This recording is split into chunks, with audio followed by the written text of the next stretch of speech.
امیری کا جنازہ نکل گیا، غربت عروج پر آ گئی، صبح کو کھاتے ہیں شام کے لیے نہیں ہوتی، شام کو کھاتے ہیں صبح کے لیے نہیں ہوتی، ماں کا ایک ہی لباس تھا وہ بھی پھٹ گیا۔ اللہ اکبر، جگہ جگہ سے جسم جھلک رہا تھا۔ یہ بچہ گیا اپنے چاچا جی کے پاس، اس کے گھر میں گیا، جاتا ہوں کوئی پھٹا پرانا لباس لے کے آتا ہوں۔ ماں کا ایک ہی لباس تھا وہ بھی پھٹ گیا ہے، جگہ جگہ سے جسم جھلک رہا ہے۔ اللہ اکبر، یہ یہودی ماں کا یہودی بچہ گیا اپنے چاچا کے گھر میں، جا کر اس نے دستک دی۔ چاچا باہر نکلا، ہاں بھی کیا لینا چاہتی؟ اس نے کہا چاچو جی میری ماں بے لباس بیٹھی ہے، میری ماں کا ایک ہی لباس تھا وہ بھی پھٹ گیا ہے، جگہ جگہ سے جسم جھلک رہا ہے، تیرے بوہے پہ آیا ہوں، تیرے دروازے پہ آیا ہوں کوئی پرانا سا لباس لینے، تیرے گھر میں کوئی پرانا لباس پڑا ہو تو اٹھا کے مجھے دے دے، میں جا کے اپنی ماں کا جسم ڈھانپ سکوں۔ چاچو جی نے جو رویہ اختیار کیا تو بچہ روتا ہوا واپس آ ہی رہا تھا، راستے میں سے ایک شخص مل گیا۔ اس شخص نے کہا بچے تو کیوں رو رہا ہے؟ اس بچے نے کہا نہ پوچھ میاں، میری ماں بے لباس بیٹھی ہے، مجھے اس وقت لباس کی اشد ضرورت ہے، اپنے چاچا کے پاس گیا تھا لباس لینے، چاچو جی نے مجھے مارا ہے، دھچکارا ہے، دھکے دے کر حویلی سے باہر نکال دیا ہے، بس دل جو رو رہا تھا نہ آنکھیں بھی رو پڑی۔ اس شخص نے کہا بھتیجے رو مت، میں تمہیں ایک ایسا در نہ بتاؤں جہاں دشمن بھی گیا ہے خالی ہاتھ واپس نہیں آیا، جہاں اپنا تو جہاں رہ گیا غیر بھی گیا ہے خالی ہاتھ واپس نہیں آیا۔ بچے نے کہا چاچو جی بتا کون سا در ہے جہاں مجھے لباس مل جائے؟ اس شخص نے کہا بھتیجے چلا جا صحن حرم میں، وہاں محمد نام کا ایک شخص بیٹھا ہوا ہے، اور میں نے سنا ہے اس کے بوہے پہ اگر دشمن بھی چلا جائے خالی ہاتھ واپس نہیں بھیجتا۔ یہ بچہ اپنی ماں کے پاس گیا، جا کر اس نے بتایا چاچو جی کے گھر میں گیا تھا، اس نے جو رویہ میرے ساتھ اختیار کیا ہے، برکیف روتا ہوا واپس آ ہی رہا تھا، راستے میں سے ایک شخص مل گیا۔ اس نے کہا بچے چلا جا صحن حرم میں، وہاں محمد نام کا ایک شخص بیٹھا ہوا ہے۔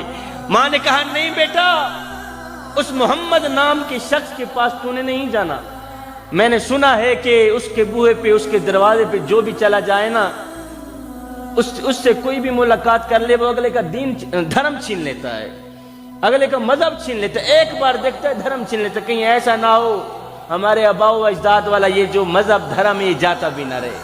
اس بچے نے کہا نہ ماں میں اپنے دھرم کا پکا ہی رہوں گا، جاتا ہوں چادر لینے کے لیے، مسلمانوں کا نبی چادر دے گا تو دے دے گا، نہیں تو پہلے ان کو بتا دوں گا میں تیرا کلمہ نہیں پڑھوں گا۔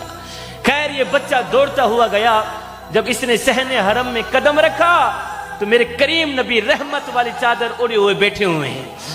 یہ بچہ جب صحن حرم میں گیا تو میرے کریم نبی نے دیکھا، میرے کریم نبی مسکرائے۔ بچے نے کہا چاچو جی، ایسے بچے نے انگل کھڑی کی، کہنے لگا چاچو جی پہلے بتا دوں میں تیرا کلمہ نہیں پڑھوں گا۔ میرے کریم نبی نے فرمایا بچے بتا دوں صحیح کیسے آنا ہوا؟ اس نے کہا میری ماں بے لباس بیٹھی ہے، گھر میں فاقہ ہی فاقہ ہے، غربت عروج پر آ گئی ہے، امیری کا جنازہ نکل گیا ہے، ماں کا ایک ہی لباس تھا وہ بھی پھٹ گیا ہے، میں تیرے دروازے پہ آیا ہوں چادر لینے کے لیے، چادر دینی ہے تو دے دے، نہیں تو پہلے بتا دوں میں تیرا کلمہ نہیں پڑھوں گا۔ مجھے میری ماں نے روکا تھا، اگر وہ چادر دے گا تو دے دے گا، نہیں تو تو نے اس کا کلمہ نہیں پڑھنا، میں پہلے بتا دوں میں تیرے کلمہ نہیں پڑھوں گا۔ اور میرے کریم نبی نے جیسے یہ سنا کہ اس کی ماں بے لباس بیٹھی ہے، اس کو اس وقت چادر کی اشد ضرورت ہے، اللہ اکبر، میرے کریم نبی نے اس کو یہ نہیں کہا یہودی ماں کے یہودی بچے یہاں سے دفع ہو جا، میری مدد تو صرف مسلمانوں کے لیے، میرے امتی کے لیے، نہ میاں نہ۔ اس نے جیسے ہی کہا میری ماں بے لباس بیٹھی ہے تو میرے کریم نبی نے اپنی رحمت والی چادر اتار کے اس بچے کے ہاتھ میں دے دی اور کہا بچے جا اپنی ماں کا جسم ڈھانپ کے آ، جا اپنی ماں کا جسم ڈھانپ کے آ۔